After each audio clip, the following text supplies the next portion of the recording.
오늘 요한계시록 38번째 시간입니다. 새 천사가 전해준 소식이라는 제목으로 요한계시록 14장 6절에서 13절 말씀을 전하도록 하겠습니다. 여러분들 우리 이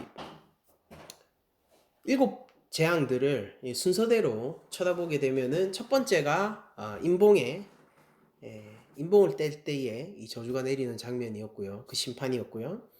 두 번째가 뭐죠? 두 번째 혹시 기억나시나요? 나팔. 그쵸? 나팔.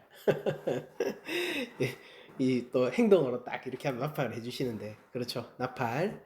그리고 나서 이제 아직 나오진 않았지만은 이 세 번째가 그렇죠. 예.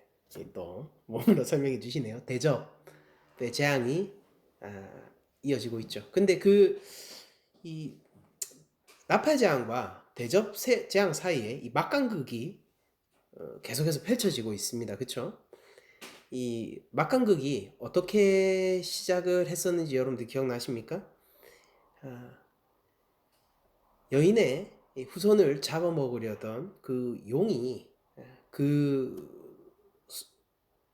여인의 그 여자의 아들을 먹으려는 그 시도에 실패하게 되고, 그로 인해서 그 여인을 노리게 되지만은 여인은 하나님의 인도와 보호 아래에서 광야에 숨김을 받게 되고, 거기서 오히려 양육받고 지킴을 받는 그런 장면이 나왔었고요.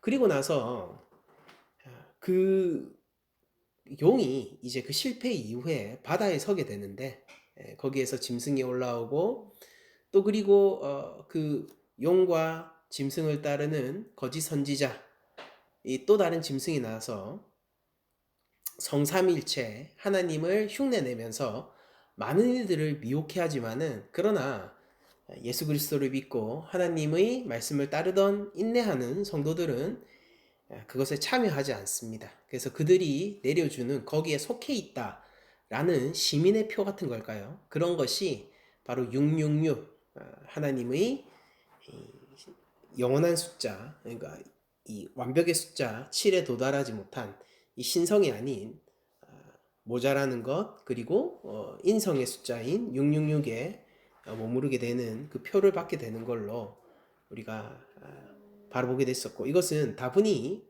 당시 로마 제국과 로마 황제와 그리고 그를 따르는 신관들, 그리고 군대들, 이런 것들에 대한, 그리고 그리스도인들을 핍박하고 있던 로마 시민들도 함께 포함해서 그런 당시 로마의 그 초대교회를 박해하던 상황에 대한 메타포였다라는 것도 저희들이 기억하고 있죠.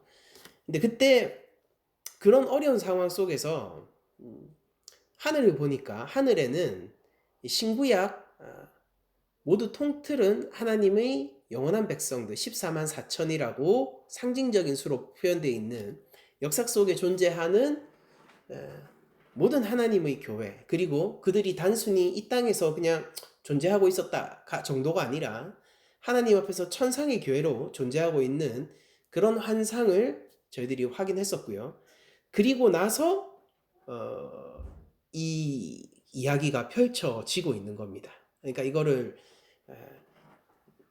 저희들이 한번 정리를 해보자면은, 단순히 어떤 특정 시기의 일이 아니라요. 물론 그것은 로마 당시에 초대교회 박해 상황에 대한 메타포이지만은, 더 넘어서서 묵시적인 관점에서는 특정 시기의 문제가 아니라 예수님의 초림과 재림 사이에 있는 그 교회 시대 전체, 그리고 더 나아가서는 이 역사에 펼쳐진 이 땅이 시작되고 이 땅이 끝날 때까지의 그 역사 가운데 펼쳐진 하나님의 구속 계획, 그리고 하나님의 묵시적인 구원의 이 대장정을 이 상징적인 그림들로 표현했었다라는 것을 저희들이 알 수가 있습니다. 그러면은 그 가운데는 이런 것이죠. 예수님의 초림과 재림 사이에 바로 교회 시대, 우리들이죠.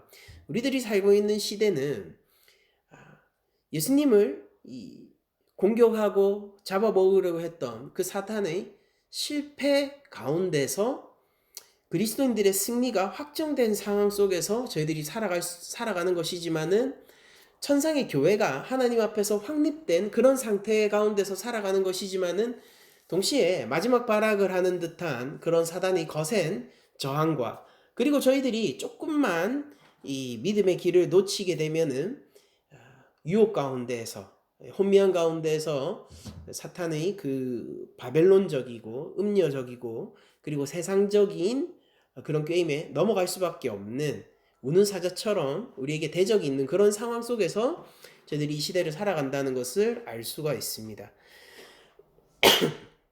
그래서 참 이게 구도가 참 이상하죠. 뭐냐면은 사탄은요 하나님과 싸우지 않아요. 하나님과 싸우지 않죠. 왜냐면은 사탄은 하나님과 싸울 그 깜냥조차도 되지 않습니다. 그러니까 뭐 위협을 하거나 아니면은 무슨 하나님에게 무슨 협박을 하거나 아니면 하나님에게 치명적인 어떤 상처를 내가 이 뼈가 끊길지라도 살을 치겠다 뭐 이런 각오로서 이기지는 못할지언정 내가 하나님의 뼈를 꺾지 못할지언정 그래도 내 뼈가 꺾일지라도 살을 치겠다라는 각오로 막 결사항전을 한다고 해서 뭐 살이라도 칠 수 있는 그런 게 아니었어요. 심지어 그 천상의 전쟁은 어떻게 벌어졌었죠? 우리가 이 막강극에 처음에 나왔었던 천상의 전쟁은 하나님이 직접 나서시는 전쟁도 아니었고 가브리엘을 통하여서 가서 제압해라 라고 하니까 즉시로 꺾이게 되는 게 사탄의 입장이었다라는 것을 저희들이 기억을 해볼 때에 사실 사단은 하나님께 대적해서 하나님에게 반기를 들어서 하나님과 싸우는 존재라기보다는 하나님을 피하려는 존재고요. 그러니까 하나님을 증오하죠. 하나님이 미워해요. 그렇다고 해서 하나님을 싸우려고 하는 게 아니라 하나님을 피하고 싶어하는 존재고 그리고 누구와 싸워서 누구를 거꾸로 트리기를 원하느냐면은 이 땅에 속한 사람들 하나님이 아끼시고 자신의 형상으로 지은 이 인간들과 싸우고 인간들을 거꾸로 트리기를 원하는 거예요. 근데 사탄이 행여라도 생각해 보세요. 사단이라는 존재가 행여라도 만에 하나라도 하나님을 꺾을 수 있다라고 생각을 할까요? 그런 것들이 조금이라도 가능성이 있다. 0.1%라도 가능성이 있어서 그 가능성에 도전해 보겠다라고 생각을 할까요? 아니죠. 그들은 무적행에 속해 있었고 무적행으로 돌아갈 자들이고 그리고 심지어 이 땅에 나와 있는 것도 하나님의 한시적인 허락 가운데서 한시적인 거예요. 한시적인 허락 가운데서 무적행에서 올라와서 이 땅에 미혹을 뿌리고 믿는 자들에게 고난을 더하는 그런 행동들을 하는 게 바로 사단이라는 것입니다. 그러니까 만에 하나라도 이길 수 있다라고 생각하는 정도가 아니라 이미 패배해 있단 말이죠. 그러니까 사탄이 하나님과 싸울 이유가 없어요. 그러니까 하나님이 사탄을 미워하는가? 오케이, 미워해요. 하나님이 증오하는가? 증오해요. 그러면 하나님을 거꾸로 때리고 싶은가? 할 수 있다면 그러고 싶겠죠. 그럼 모든 것들이 사실이지만 그런데 사단이 하나님과 싸우는가? 라고 물어보면은 아니죠. 그 싸움이 이미 끝난 상태란 말이에요. 패배의 상태입니다. 사단은 지금 하나님과 싸우고 있는 상태가 아니라 패배한 상태예요. 이미 전쟁이 끝났다고요. 예수님을 여인의 아들을 집어삼키려고 했지만은 실패했잖아요. 그리고 그 여인의 후손이 그 창세기에서 나온 바로 여인의 후손이며 이 여인의 아들이죠. 계시록에 나와 있는 그 여인의 아들은 누굽니까? 예수 그리스도로서 이미 모든 권세, 자신에게 대적하는 모든 열국의 권세를 꺾고 시편 2편에 나온 것처럼 철장으로 만국을 다스리시는 분이란 말이에요. 하나님 우편에서 이미 세상을 통치하시는 분이란 말입니다. 그래서 사단이라는 것은 결코 하나님에게 견주거나 그 반대 세력인 것조차도 아닙니다. 그러니까 뭐 무슨 반대 세력으로서 이 하나님에게 무슨 대단한 피해를 입힐 수 있는 그런 존재조차 아니라는 거예요. 그러니까 뭐냐?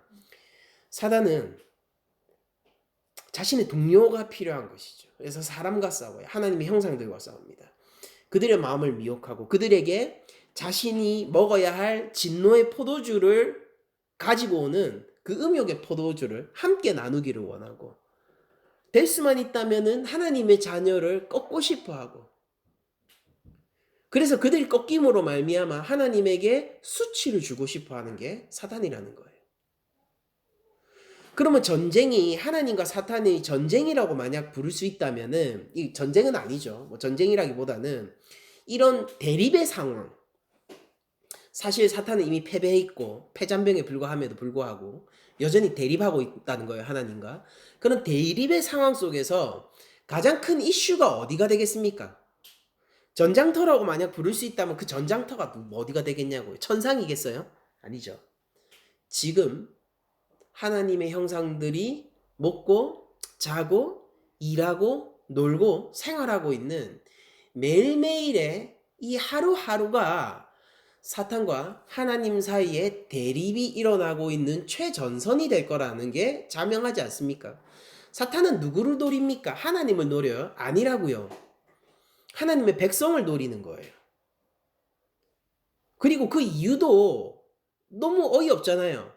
자기가 져서 그러는 거예요. 패배가 확정돼서 그러는 겁니다. 패배했는데 조금이라도 하나님에게 수치를 안길 수 있을까라는 보복심에 그렇게 하는 거란 말이에요. 그럼 비겁하게 그렇게 하지 말고 하나님과 정정당당하게 승부를 겨눠라. 안 통하죠. 이미 져 있기 때문이에요. 그래서 이 거대한 우주적인 전쟁이다라고 불리는 하나님과 사단 사이의 전쟁으로 표현되는 이 구속사 속에 나오는 하나님과 악의 세력 간의 전쟁은요, 사실은 하나님과 악의 세력 간의 전쟁이라기보다는 백성 쟁탈전에 더 가깝습니다. 그렇죠? 하나님은 자기 백성을 지키고 보호하시고요. 사탄은 그 백성을 거꾸로 틀어서 자기 편으로 삼기를 원하는 백성 쟁탈전에 더 가까운 거예요. 그렇기 때문에 여러분들 우리가 이렇게 생각하시면 안 돼요. 많은 사람들이 실수하는 것 중에 하나가 뭐냐면은 내가 사단과 싸워 이겨 하나님께 영광을 돌려드리겠다 라는 식으로 내가 사단과 맞서 싸워 이겨서 하나님의 왕대심을 증명하겠다 뭐 그런 식으로 생각하면은 뭐 그게 일정 부분 유익은 있을 수 있겠지만은 성경적 가르침에서 그게 엄밀하게 맞는 생각은 아닙니다. 왜냐면은요, 우리는 사단과 싸워서 이기는 존재가 아니라 사단으로부터 하나님의 보호를 받아야 되는 존재이기 때문이에요.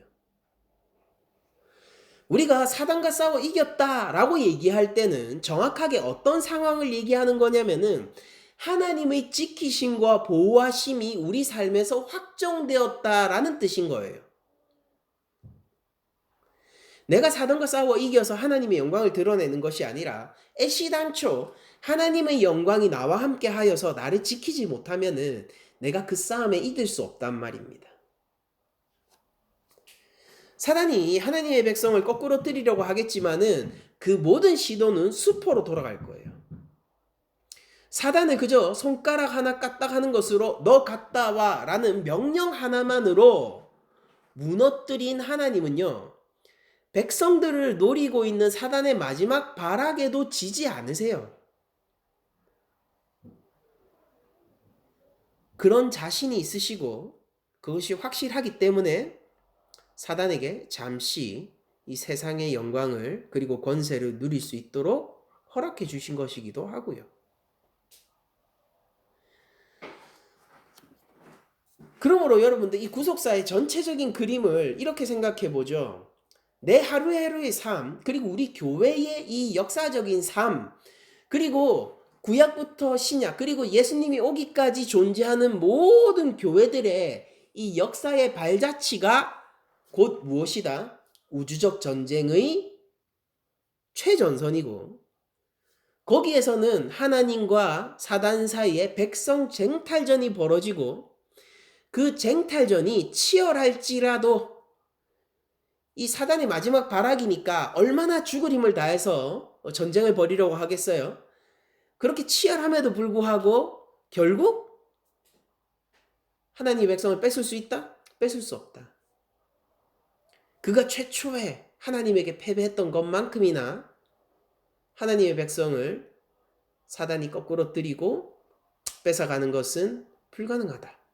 이것이 바로 역사적 그림이라는 걸 한번 생각을 하고 오늘 본문을 보도록 하죠. 왜냐면은 이 오늘 나오는 새 천사가 등장해서 이 열방 가운데 소식을 전하게 되는데 그 소식이 예수님이 초림과 재림 사이, 그러니까 교회 시대 전체 가운데에서 하나님이 추구하고 계시는, 그리고 알려주시고 계시는 계시적 내용이기 때문이에요.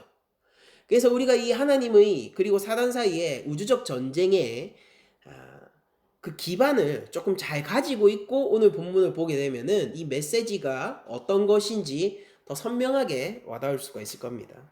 먼저 첫 번째 천사가 온 땅 가운데서 무슨 이야기를 하는지 한번 보도록 하죠. 또 보니 다른 천사가 공중에 날아가는데 땅에 거주하는 자들 곧 모든 민족과 종족과 방언과 백성에게 전할 영원한 복음을 가졌더라 라고 얘기를 합니다. 복음은 굿뉴스, 그쵸? 좋은 소식이잖아요. 그런데 그 복음의 내용이 뭐냐면은 배드 뉴스예요. 안 좋은 소식이에요. 한번 봅시다. 그가 큰 음성으로 이르되 하나님을 두려워하여 그에게 영광을 돌리라 라고 얘기를 하고 있어요. 이는 그의 심판의 시간이 이르렀음이니 하늘과 땅과 바다와 물들의 근원을 만드신, 즉 창조주이신 하나님을 경배하라, 이렇게 외치고 있습니다. 이게 첫 번째 메시지예요. 여러분들, 이 교회 시대, 예수님이 초림과 재림 사이에 존재하는 이 세상 모든 열방 가운데, 이 교회 시대 가운데에서 첫 번째 천사가 얘기하고 있는 것은 바로 복음인데, 그 복음의 내용이 뭐냐면은 회개하라라는 거예요. 하나님을 두려워하며 하나님께 영광을 돌리며 그에게로 돌아오라는 것입니다. 왜냐하면 하나님의 심판이 가까웠기 때문이래요. 여러분들, 이 두려운 소식이 왜 좋은 소식이냐면은 하나님은 자비하셔서 그를 두려워하여 자신의 죄로부터 돌이키기를 원하고 심판 가운데서 구원을 원하는 자들의 손을 잡아줄 거기 때문입니다. 그래서 이 복음은요, 반드시 굿뉴스임에도 불구하고 배드뉴스부터 시작하는 것이란 말이죠. 하나님이 전하시고자 하는 이 얘기는 뭐냐면 첫 번째는 이건 거예요. 심판받을 백성들아 마음을 돌이켜 회개하라 라는 거예요. 창조하신 그분께 영광을 돌리고 경배하라. 우리를 창조하시는 분이 우리를 심판할 권세도 있음을 너희들이 알지 못하냐라는 것이 첫 번째 천사의 메시지라는 겁니다. 여러분들, 이 배경이 되는 그 상황을 저희들이 잘 알고 있잖아요. 영과 바다에서 올라온 짐승과 그리고 그의 선지자들이 하나님을 흉내내면서 이 땅의 백성들은 속을 수밖에 없는 그 상황. 아, 저게 진짜 권세구나. 저게 진짜 신적인 능력이구나. 저게 신성이구나. 저게 하나님이구나. 라고 속을 수밖에 없는 상황에서 그 무지의 길, 파멸의 길, 무적행으로 다시 돌아갈 그 짐승의 길을 따르고 있는데 거기에서 천사가 외치는 게 뭐냐면은 하나님을 경배하라라는 거예요. 그분이 창조주시라는 것이고 심판이 이르고 있다라는 것입니다. 그러니까 이 배경 위에서, 이 역사적인 배경 위에서 이걸 생각해 보면은 굉장히 무시무시한 외침이라고 할 수 있죠. 왜냐면은 거의 대부분의 사람이, 즉 땅에 속한 자들이 어떻게 생각하고 있냐면은 나는 하나님에게서 축복을 받고 있다라고 생각하고 있기 때문이에요. 나는 내 삶을 지켜주는 거대한 능력과 신성을 알고 있으며 그 거대한 능력과 신성을 내가 지금 충분히 누리고 있는 복 있는 삶을 살고 있다라고 생각하기 때문이에요. 그래서 오늘날 많은 사람들이 돈을 쫓고, 그리고 당시 초대교회에서는 황제 숭배를 쫓고 로마의 권세와 그것이 주는 유익들을 쫓고 있었지만은, 그러나 그런 이 역사적인 맥락 가운데에서 천사가 정작 외치는 것은 하나님을 경배하라는 것이죠. 왜냐하면은 심판이 임박해 있기 때문이라는 것입니다. 이것이 첫 번째 소식, 천사가 전해주고 있는 소식입니다. 영원한 심판의 때를 전하고 있는 것입니다. 그럼 두 번째 천사는 무엇을 얘기하느냐? 여러분들 생각해 보세요. 지금 배경이 무엇이죠? 지금 용이 득세를 하고 있고 그걸 따르고 있는 사람들은 복을 받고요. 거기에 반기를 들고 하나님을 섬기고 예수 그리스도의 이름과 그 능력을 벗삼아 살아가는 제자들, 교회들에게는 핍박과 생명을 빼앗는 일이 일어나고 있는 상황이에요. 그런 상황 속에서 둘째 천사가 하는 얘기를 들어보십시오. 또 다른 천사 곧 둘째가 그 뒤를 따라 말하되 무너졌도다 무너졌도다 큰 성 바벨론이여, 이렇게 하고 있단 말이에요. 그러니까 현실에서 목격되어지고 내가 경험하고 있는 삶과 전혀 다른 소식을 전하고 있는 거예요. 여러분들, 이게 복음입니까? 이상하잖아요. 뭔가 거짓말을 하고 있는 것처럼 보이잖아요. 왜냐면은 짐승이 이기고 있다고요. 여러분들, 그 짐승의 표현 666, 즉 황제 숭배, 우상 숭배를 따르지 않는 자들은 어떻게 됩니까? 상업 거래조차도 못해서 굶어 죽고 있어요. 가장이 나가서 일을 못 한다고요. 가족이 배고프고 굶고 있다는 겁니다. 내 아내가 굶고 있고 내 자식이 먹을 것이 없어서 그러고 있는데, 황제를 따르기만 하면은 즉시로 먹을 것이 생기는 상황이란 말이에요. 예수님을 따르고 있는 사람들은 그냥 상업 거래를 못하는 정도가 아니라 생명의 위협을 받고 있다고요. 그런데도 불구하고 둘째 천사가 복음을 외치는데 이렇게 외친대요. 무너졌도다 무너졌도다 큰 성 바벨론이요. 여러분들, 여기서 거의 모든 학자들이 이견이 없어요. 여기서 말하는 바벨론은 로마입니다. 그런데 바벨론과 로마를 비유하는 것은요, 이 많은 그 신구약 중간기에 있었던 외경들도 그렇고요, 이 유대인들에게 굉장히 자주 사용되는 암호 같은 유비였어요. 왜냐하면 바벨론과 로마 사이에서는 공통점이 있었기 때문입니다. 뭐냐? 둘 다 제국이었고요. 둘도 이스라엘을 침략하여 그 주권을 뺏었고요. 그리고 두 국가 모두 결정적으로 성전을 파괴했었던 전력이 있기 때문에 그 로마와 바벨론은 곧잘 비교되었던 유비였습니다. 왜냐하면 바벨론이 최초로 성전을 파괴했던 국가이기도 하거든요.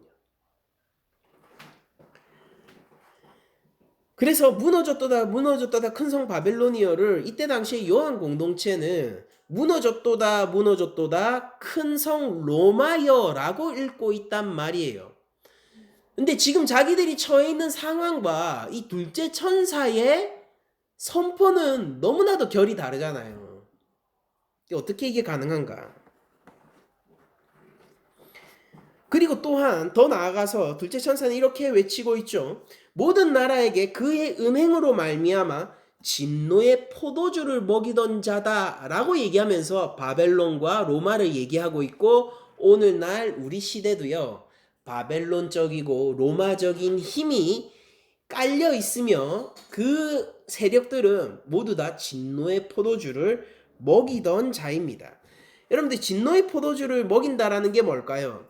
음행으로 말미암아 진노의 포도주를 먹이는 것이기 때문에 그 자신이 벌이고 있는 음행을 따라하도록 시키는 자겠죠.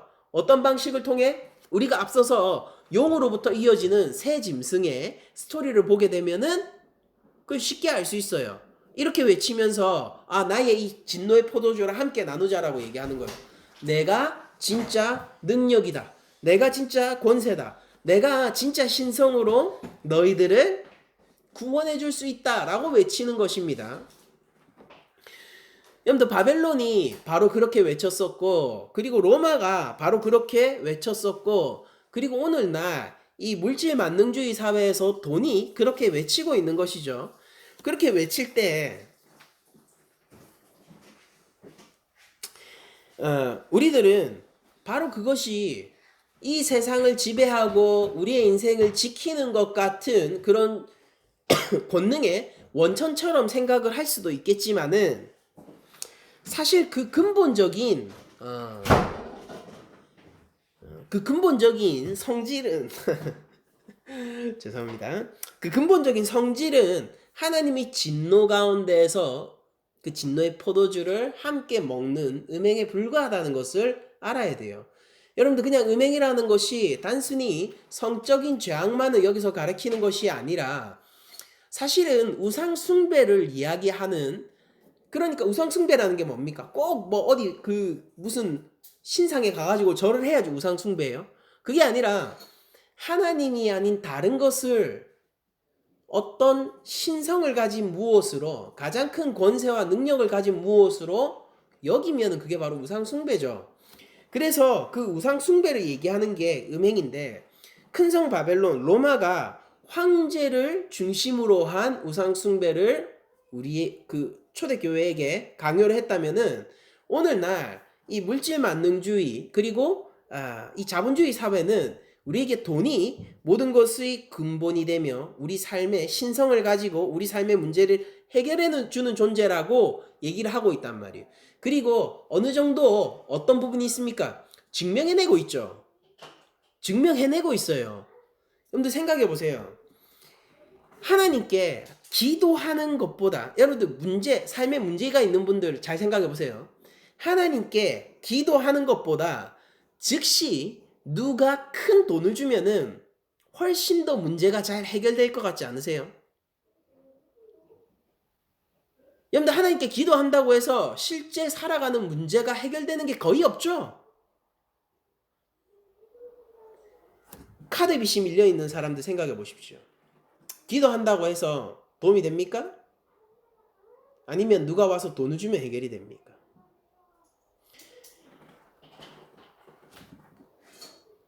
여러분들 아픈 사람들 생각해 보세요.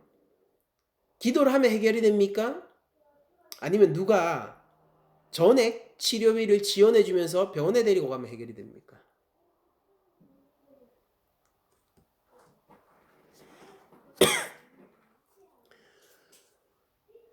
그러니까 우리 오늘날 교회들도 이 두 번째 천사의 말을 처음 들었던 초대교회 같은 딜레마를 동시에 갖고 있는 거예요. 오히려 이 세상에 증명되고 있고 내 눈에 보이는 것은 이거란 말이에요. 흥하였도다 큰 성 바벨론이요. 이게 증명되고 있고 눈에 보이는 것 같은데 천사는 정작 무너졌도다 큰 성 바벨론이요 라고 외치고 있고 오늘날 우리도 똑같은 겁니다.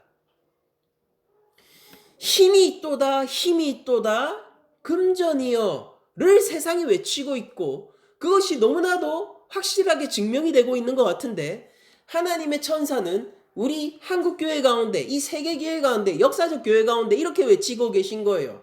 무너졌도다 큰 성 바벨론이여라고. 간격을 어떻게 우리들이 볼 수 있을까요? 어떻게 차이를 느낄 수 있을까요? 여러분들 우리가 요한계시록에서 제일 중요한 주제 중에 하나가 뭔지 아세요?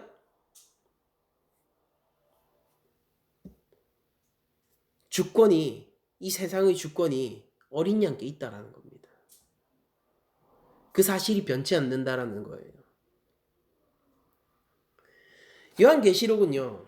세상의 주권이 이리저리 움직이다가 마침내 예수께로 당도한 모습을 보여주는 것이 아니라 예수 그리스도가 주권을 처음부터 가지고 계셨고 그 주권을 십자가 위에서 증명하셨고 그 이후로 영원히 그 주권을 소유하고 계신다는 걸 보여주고 있습니다. 그게 요한계시록의 중심 주제예요.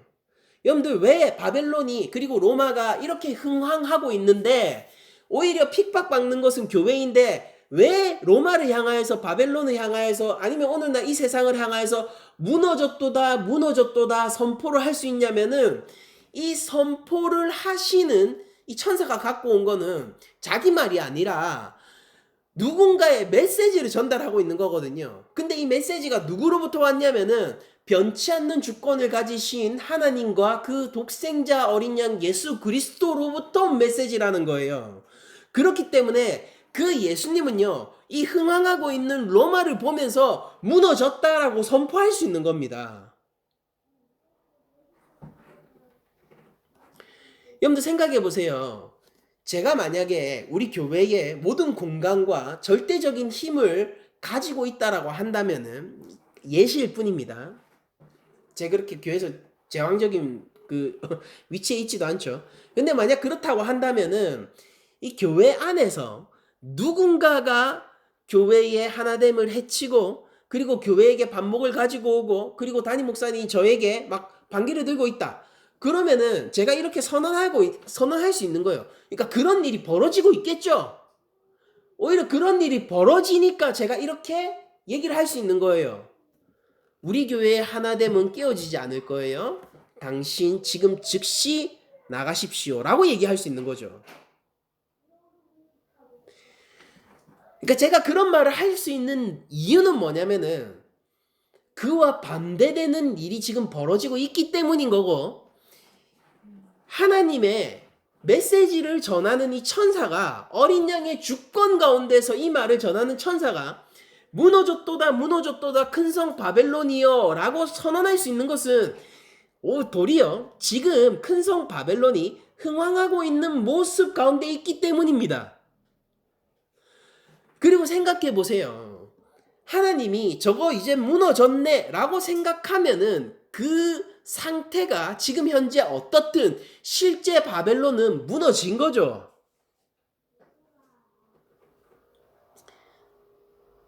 다시 말하지만은 사단은 하나님과 싸울 수 있는 존재가 아니에요. 왜냐하면 이미 패배했기 때문이에요. 사탄이 하고 싶은 것이 아주 쪼잔하게 뭐냐면은 그 백성들을 꼬드겨 볼까? 그걸로 하나님에게 수치를 좀 더 해줘 볼까? 그마저도 실패할 거지만 고작 그 정도 싸움을 하고 있는 것이고, 그 완벽한 주권을 가지고 계시고 이 세상을 감찰하시고 계신 하나님이 무너졌네. 하나님 우편에서 이 땅을 통치하시고 계신 예수님이 무너졌네 라고 천사를 보내서 선포하는 순간 그 실상은 진짜 무너진 게 맞습니다. 실제 역사 가운데서도 로마는 제국에서 무너지게 되죠. 476년 소로마 제국이 자신들이 야만이라도 부르고 무시했던 그 게르만족에 의해서 멸망당하게 되고요. 1453년 동로마 제국은 더욱더 수치스럽게, 이때는 이제 기독교가 국교인 시대죠. 더 수치스럽게 오스만 투르크에 의해서 멸망당하게 됩니다. 여러분들 어떻습니까? 역사 가운데서 정말로 이 역사의 주인이라고 한때 외치던 그 모든 세력들이 어떻게 됐죠? 그냥 해가 지면은 타버리는 풀처럼, 바람이 불면은 흩어버려지는 그 뿌리 뽑힌 갈대처럼 역사 가운데서 소리 소문 없이 사라지는 거예요. 여전히 흔들리지 않고 여전히 이 세상을 향해서 선포하실 수 있는 분은 우리 주 하나님밖에 없단 말입니다. 비틀즈가 한참 전성기 때 이랬어요. 그러니까 우리는 이제 예수님보다 우리가 더 유명하다라는 말을 농담 반 진담 반으로 한 적이 있었습니다. 그리고 그때 사람들이 이렇게 생각했어요. 아, 비틀즈는 진짜로 지금 예수님보다 유명할 수 있겠다. 이게 허풍이 아니구나. 그냥 단순히 교만의 말이 아니구나. 그래서 오히려 그런 강력한 자신감에 많은 사람들이, 많은 팬들이 카타르시스를 느끼기도 했었어요. 물론 몇몇 멤버들은 지금 현재 명을 달리한 상태지만은 현재 비틀즈는 어떻습니까?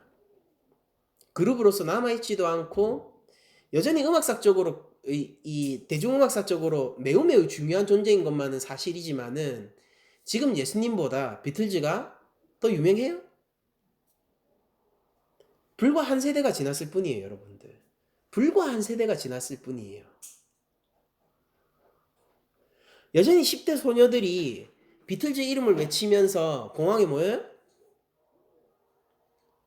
센세이션하게 이 지구를 덮어가는 그런 열기를 여전히 뿌리고 있습니까? 여러분들 불과 한 세대예요.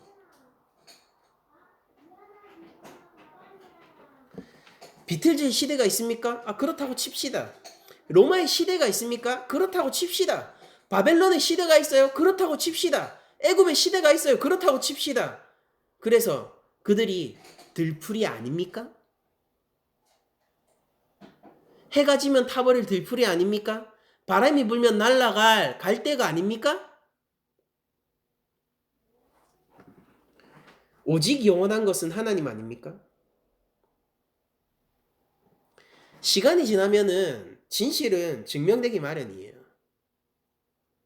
거짓을 한 1년 정도 할 수 있지만은 10년간 그 거짓을 지키기는 쉽지 않죠. 저 사람이 어떤 사람인지 1년 정도는 속이면서 우리가 착각을 할 수도 있겠지만은 10년씩이나 속을 수는 없고, 한 세대 동안 어떤 거대한 집단이나 힘이 내가 참으로 세상의 주인이다 라고 선언할 수는 있겠지만은 영혼 가운데서 그것을 할 수는 없습니다. 그러니까 지금 로마가 초대교회 사람들을 끌고 가 황제 숭배를, 우상 숭배를 요구하고 지키면은 살고 못 지키면은 죽는 그런 상황 속에서도 하나님은 그 땅을 보면서 그 흥황하고 있는 그 들풀, 흥황하고 있는 뿌리 뽑힌 갈대의 시대를 보면서 이렇게 외치시는 거예요. 무너졌도다 무너졌도다 큰 성 바벨론이요. 그러므로 오늘날 이 땅을 살아가는 그리스도인들, 하나님을 믿는 사람들, 예수님을 따르려는 그 제자들은 마음속에 잘 새기셔야 돼요. 지금 하나님이 아는 것이 신성을 가지고 있고 우리 삶을 주도하고 있고 우리의 이 인생의 문제들을 해결해 주는 것처럼 보인다면은 바로 그 순간 하나님이 그 들풀 같은 시대에게 이렇게 외치는 겁니다. 무너졌도다 무너졌도다 큰 성 바벨론이요. 왜? 이런 시대니까 그렇게 얘기하는 거예요. 그러므로 우리들은 도움이 되지 않는 기도를 선택하는 자들이고요. 하나님의 선하심을, 인도하심을 믿고 그냥 살아가는 자들이고, 우리 삶 속에서 돈이 필요하죠. 돈이 필요하지만은 이렇게 외치는 자들이에요. 하나님만큼 필요하진 않아요. 돈이 삶의 많은 부분을 해결할 수 있습니까? 해결할 수 있어요. 그러나 돈이 영생을 가져다 주지도 않고 돈이 우리 죄의 문제를 해결해 줄 수도 없고, 살아계신 하나님이 나를 돌보고 나를 사랑해 주듯이 나는 돈과 인격적인 교류를 하거나 그와 사랑을 나눌 수 없어요. 여러분들 너무 당연한 거 아닙니까? 여러분들 얼마면은 아내를 팔고 얼마는 남편을 파시겠어요? 안 되잖아요. 아예 그냥 다른 문제잖아요.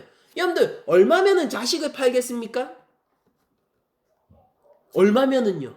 100억이면 팔겠어요? 1000억이면 팔겠어요? 세상을 주면 팝니까? 안 되잖아요. 그러니까 그런 게 아니라고요.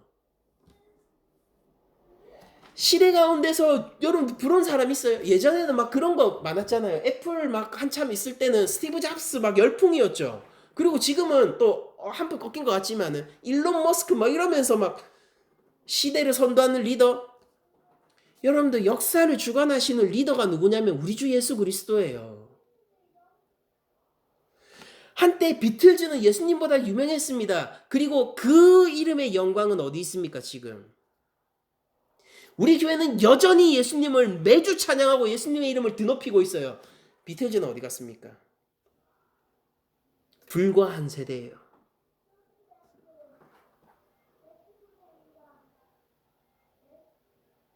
그때 당시 영국에서 라이벌로 활동하던 밴드가 있죠. 여러분들 익히 아실 겁니다. 롤링스톤스. 물론 대중음악사적으로 그리고 락음악사에서 굉장히 중요한 위치를 점하고 있죠. 계속해서 기억될 거예요. 그래서 뭐요? 그때 그 영광이 지금 어디 있습니까? 올드 팬들의 추억 속에서요. 여전히 티켓 파워는 어마어마하죠. 근데 그때의 영광은 어디 있냐고요? 그때의 영광은 어디 있냐고요? 최전성기의 영광은 어디 있냐고요?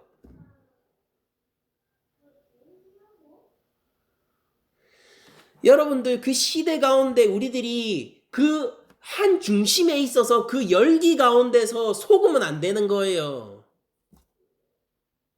한 걸음 빠져나와서 계시록이 그걸 도와준단 말이에요. 역사의 한 중심에서 한 걸음 빠져나와서 역사를 조망해보는 그 시선을 우리에게 준단 말이에요. 묵시적인 시선을. 그리고 이제 한번 질문해 볼게요. 여러분들 바벨론 무너졌습니까? 안 무너졌습니까? 여러분들에게 한번 물어볼게요. 지금 하나님이 주인이십니까? 아니십니까?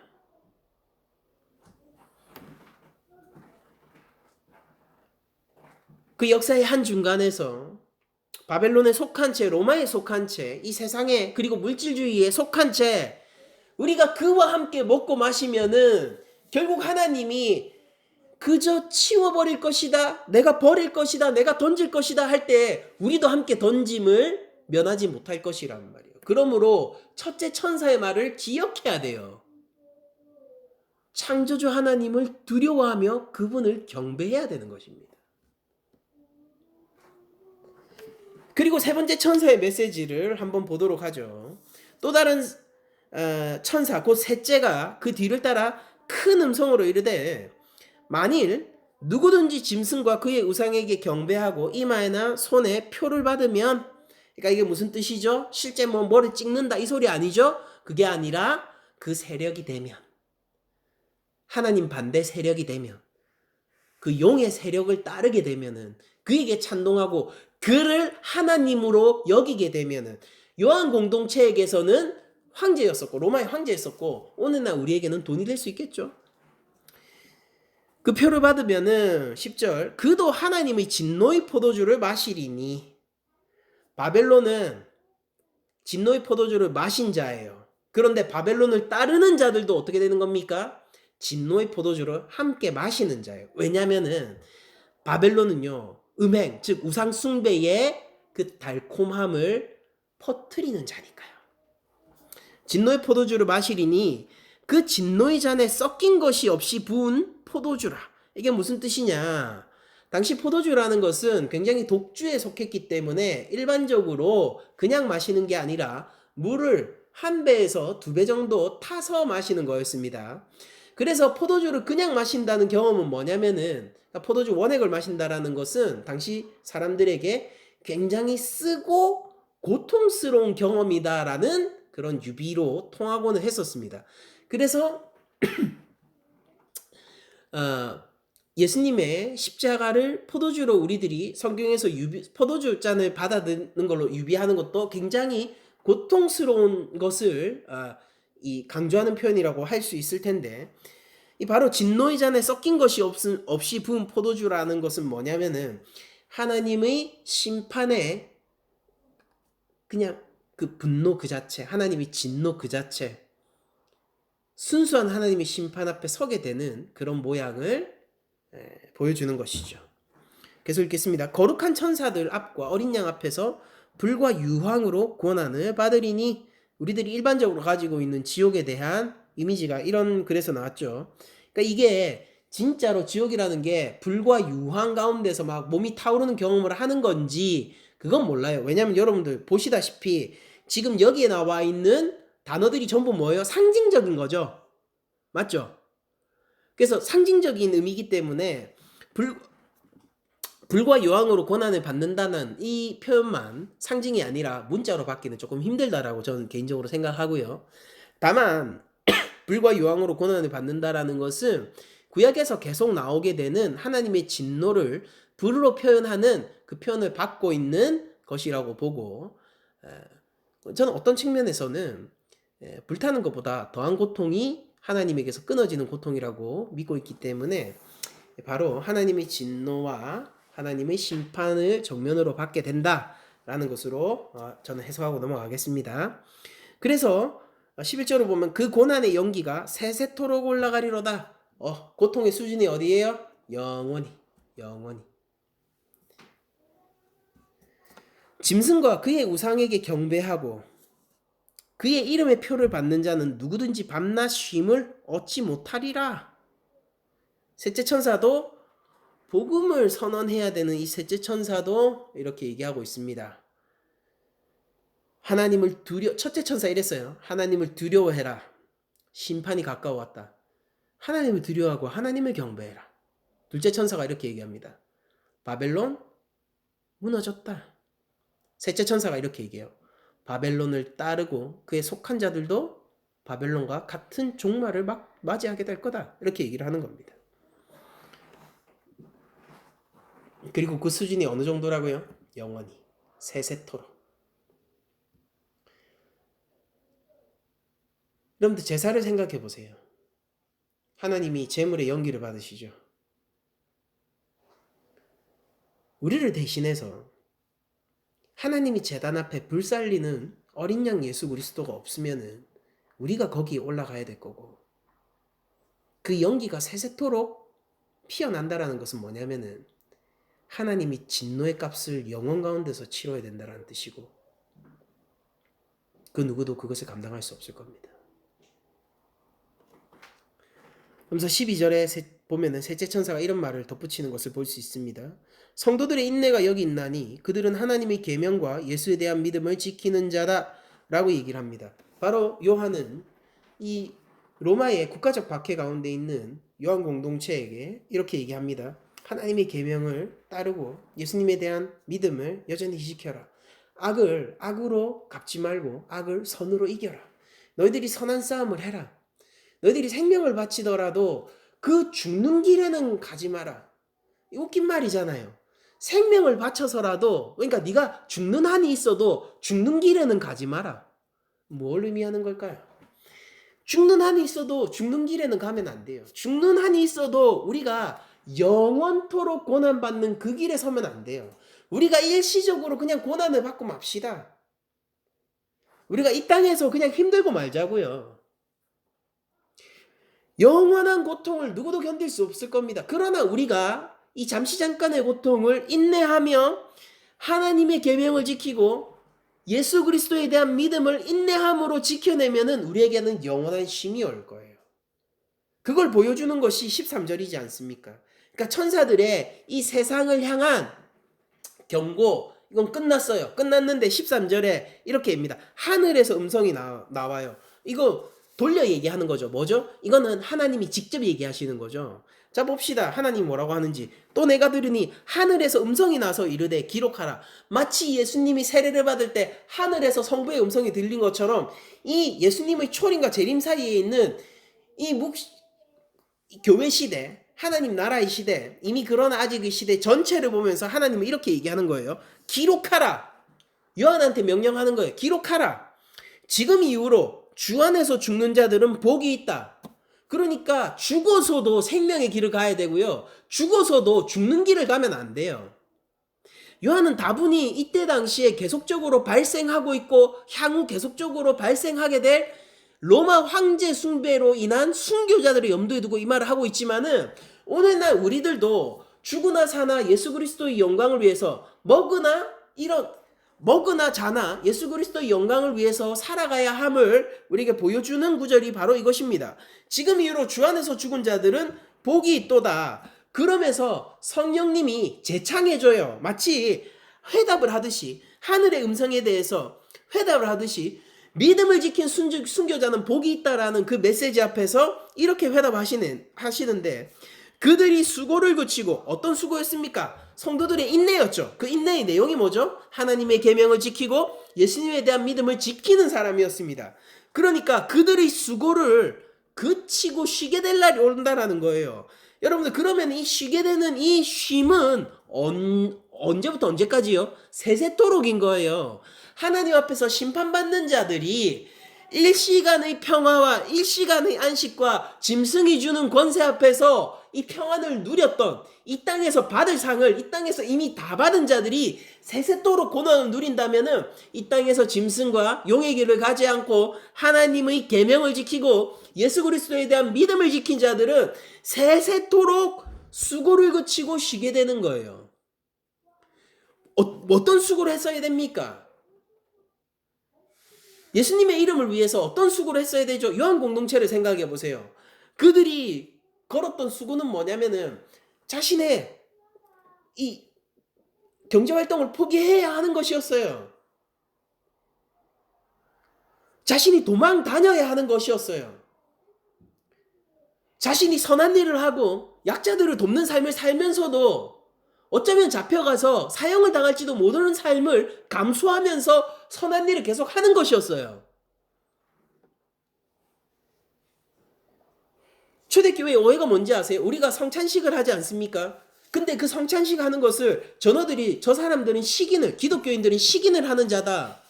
누군가의 살과 피를 마신다더라. 라는 오해를 받으면서 그런 오늘날 가짜 뉴스가 많은 것처럼 그런 가짜 뉴스들이 로마 전역에 퍼져 있던 상황이었단 말이에요. 그런 수치를 감수하는 삶이었어요. 그런데 오늘 그리스도인들은 나약해서요. 내가 하나님 믿기 때문에, 예수님 믿기 때문에 나는 영생을 믿는다라는 말도 부끄러워서 하지 못합니다. 난 예수님 믿어서 술 못 마셔. 이것도 어떻게든 피하려고 해요.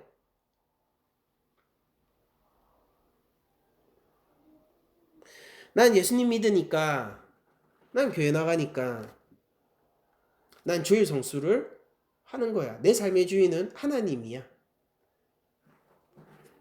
그렇게 선포하지 못하는 사람들이 됐다고요. 그리고 선포를 안 하는 게 유익이 더 많죠. 왜냐면은 그런 식으로 선포하고 나면은 책임지고 내가 빡빡하게 살아야 되니까 그 말에 대한 책임을 져야 되면은 삶이 피곤해지니까 그 말도 안 하는 경우가 더 많아졌죠.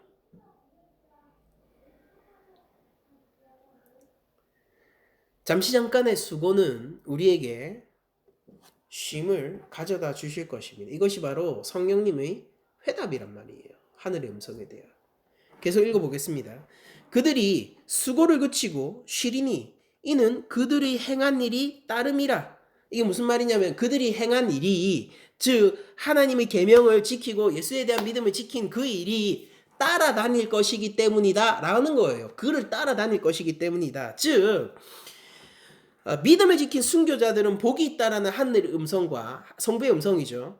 그에 따른 성령의 회답은 그들이 수고를 그치고 쉬게 될 거다. 왜냐면은 그렇게 될 수 있도록 그들의 행위가 그들을 따라다니고 보상으로 작용할 것이기 때문이다 라고 얘기하는 거고, 믿음에 따른 인내와 행위의 보상은요, 영원토록 순교자들을 따라다니면서 평안을 제공해주는 근거로 작용할 것입니다. 여러분들 하나님 안 믿는 이유가 대부분이 뭐 때문에 하나님 안 믿냐면은 하나님 믿으면 별로 평안하지 않아서예요. 여러분들 그리스도인들이 왜 하나님 믿는 거 별로 드러내고 싶지 않냐면은 드러내면은 여러분들 별로 평안하지가 않습니다. 살면서 책임질 게 많아요. 여러분들 생각해 보세요. 누가 살아가면서 나는 정직한 사람입니다 라고 선언하면서 살고 싶겠냐고요. 그 말이 어떻게 내 삶을 구속하겠냐고요. 그 말에 대한 책임이라는 게 얼마나 무거워요. 누가 살면서 이렇게 선언하고 싶겠습니까? 여러분들 저는 착한 사람이에요. 저는 착한 사람이라서 다른 사람에게 상처 주지 않고 거짓말하지 않고 살아갑니다 라고 누가 선언하면서 살고 싶겠냐고요. 그게 얼마나 삶의 족쇄가 될 거냔 말이죠. 그리고 세상 사람들 대부분 보세요. 그렇게 선언하고 사는 사람들은 대부분 뒤에 계산이 있기 때문에 속이려고 그런 얘기를 하는 경우가 많죠. 좋은 이미지를 가지고 선한 이미지를 가진 사람들이 몰락도 더 빠르지 않습니까? 그게 가짜임이 밝혀질 때는요. 왜 그렇습니까? 그렇게 얘기하는 게 책임감이 더 큰 삶이 요구되니까 당연히 몰락도 빠른 거예요. 무엇도 책임지지 않는 그런 삶을 살아간다라고 외치면은 책임질 게 없으니까 몰락할 것도 없습니다. 누가 예수님을 믿는다라고 얘기하고 살고 싶겠냐고요. 누가 하나님을 믿는다라고 말하고 살고 싶겠냔 말이에요. 나는 착하게 살아갈 거예요. 난 거짓말하지 않을 거예요. 난 정직하게 살아갈 거예요. 나는 다른 사람을 사랑하면서 살아갈 거예요. 나는 용서하면서 살아갈 거예요. 나는 하나님 말씀을 따라서 내 삶의 주인은 하나님이라고 믿기 때문에 나는 이 땅을 인내하면서 살아갈 거예요 라고 선언하고 있는 꼴이나 마찬가지인데 그 무거운 짐을 누가 지고 싶겠냐고요. 그러나 여러분들 기억하세요. 이 우주적 전쟁의 본질이 뭐라고 했습니까? 내가 사단과 싸워 이기는 것이 아니라 하나님의 보호가 내 안에서 확증되는 거라고 했잖아요. 여러분들 그리스도인임을 선포하고 내가 그리스도인으로서 살아가는다는 건 뭐냐면은 내가 사단과 싸워 이기는 행위가 아니라 하나님의 보호하심과 인치심이 내 삶에 여전히 작용하고 있고 내가 하나님 안에 있으므로 내가 광야 가운데 있으므로 그의 돌봄과 그의 보호 아래 있으므로 무엇도 나를 빼앗거나 무너뜨리지 못해를 선포하는 삶이란 말입니다. 그러니까 생각을 한번 바꿔보시고 말씀이 가르치는 대로 한번 그 생각의 결을 따라가 보시란 말이에요. 내 삶을 내가 책임지고 깨끗하게 만들려는 측면에서 나는 예수님 믿는 사람이에요가 아니라 우리는 이렇게 선언하는 거예요. 하나님이 나를 지키고 계세요 라는 측면에서 나는 예수님 믿는 사람이에요 라고 얘기하는 것이고, 그렇게 될 때 내가 하나님 말씀과 계명을 따라가는 삶이라는 것은 나에게 억압이 되는 율법의 족쇄와 고리가 되는 것이 아니라 반대로 뭐가 되는 거예요? 나에게 자유를 주는 키가 되는 것입니다. 나의 안녕과 평화를 지켜주는 키가 되는 거란 말이에요.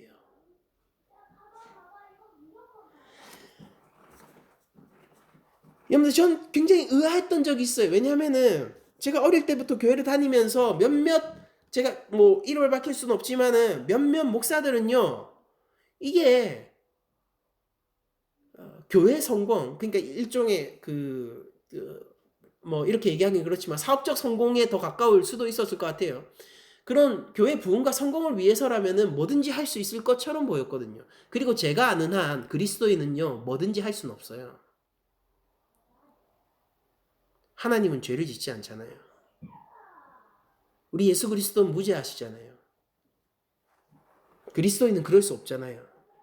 근데 뭐든지 할 수 있는 것처럼 보이는 목사들이 있었고, 그들이 성공을 누리고 여러 교회 가운데 다 돌아다니면서 이 부흥의 원리들을 설명하고 있을 때에 저는 그런 생각을 했습니다. 흥황하도다 흥황하고도다 큰 성 바벨론이요. 그게 저의 어릴 때 교회에 대한 회의감들을 하나씩 하나씩 쌓아나가게 되는 그런, 내가 눈으로 지금 느껴가고 있는 현상들이었단 말이죠.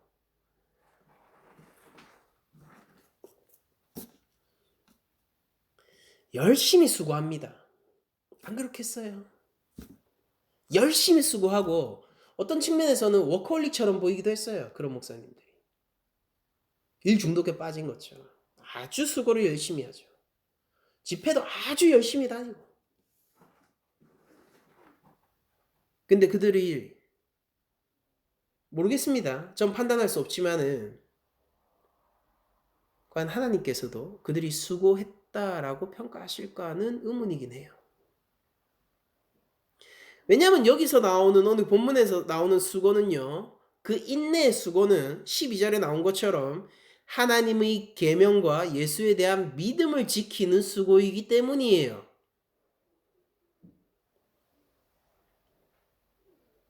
열심히 했습니까? 한 가지 질문이 있어요. 하나님도 그 수고에 동의하시나요?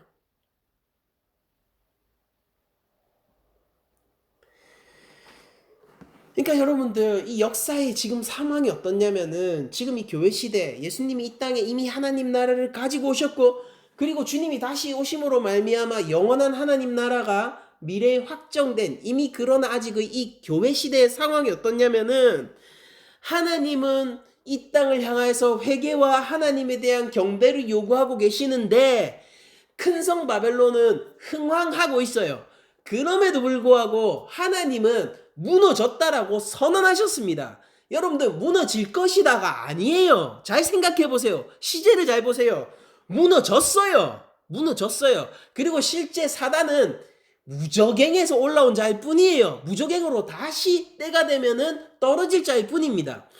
바로 큰 성 바벨론은 무너졌음에도 불구하고 그것을 보지 못하고 거기에 몰려든 자들은, 그 신성과 그 능력과 그 권세에 중독된 우상 숭배자들은요, 전부 다 큰 성 바벨론의 운명과 함께 무너질 거예요. 그러나 거기에서도 하나님의 보호와 인침을 받은 백성이 있으니, 그들이 누구냐? 하나님의 계명과 예수님에 대한 믿음을 지키는 자들이고, 그들은 이 잠시 잠깐의 수고로 말미암아, 이거 너무 불합리한 거예요, 여러분들. 이 잠시 잠깐의 수고로 말미암아 영원한 안식을 얻을 거예요. 그러니 여러분들 기뻐하세요. 지금 조금 불편해요. 여러분들 영원히 안식을 할 겁니다. 주의 이름을 위해서 견디는 불편이라면요. 여러분들 지금 너무 힘듭니까? 그 힘듦 영원히 보상받을 거예요. 그 힘듦이 그리스도의 영광을 위한 힘듦이라면 감수하시란 말이에요. 오히려 도리어 더 걱정되는 것은 뭐냐면은, 우리 가운데 있는 많은 형제 자매들이 이 잠시 잠깐의 인내 가운데 있을 영원한 상급을 바라보지 못하고 지금 당장 상급을 누리기 위하여서 큰 성 바벨론의 길로 가고 있다라는 겁니다.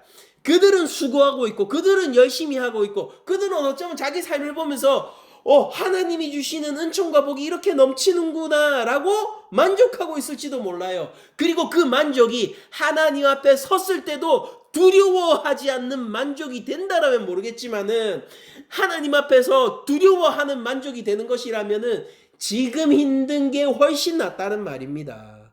차라리 그냥 지금 수고하자고요. 내 삶에서 하나님을 믿는다라는 이 책임을 우리들이 그냥 가지자고요. 내가 예수님의 제자로 살겠다라는 이 두려운 책임을 그냥 내 삶에 부과하자고요. 지금 상급을 받을 것으로 기대치 않고 그러나 영원한 구원의 감격 속에서 오늘 하루 살자는 이 말입니다. 그게 이 역사 가운데 천사를 보내셔서 복음을 선포하시는 하나님의 메시지를 올바르게 이해하고 거기에 올바르게 반응하고 있는 자이기 때문이에요. 우리는 사탄과 싸우는 자들이 아니에요. 사탄과 싸워서 승리할 수 있다는 것은 어떤 의미냐면은 다시 한번 강조하지만은 하나님의 보호하심이 내 삶 가운데서 확정되어 있다는 뜻이에요. 그래서 오늘 우리는 죄와 싸우죠. 그래서 오늘 우리가 하나님 말씀을 묵상하고 그 거룩한 말씀 앞에 서기를 반복하는 거죠.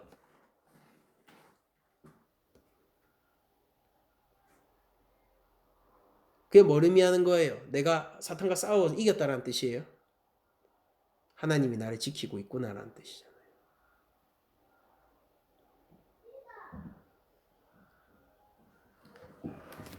성령님이 보장하시는 것이 무엇입니까? 쉴 것이다. 영원한 평안을 추구하는 자들은 지금 그 하늘의 평안을 위하여서 수고할 수 있는 자들이고 영원한 평안을 맛보는 자들은 지금 이 세상이 알지 못하는 평안을 누리는 자예요. 세상이 누리는 평안이 부러워. 그것이 참 권세인 것 같아. 그것이 참 하나님인 것 같아. 그것을 맛보기 위해서 많은 형제자매들이 떠나게 된다라면은 땅에 속한 자들이 자기 자리로 찾아가는 겁니다. 우리가 추구하는 평안은 세상이 알지는 못하는 평안이요. 영원한 평안 가운데서 오늘 하루 평안을 누리실 수 있는 여러분들이 되시기를.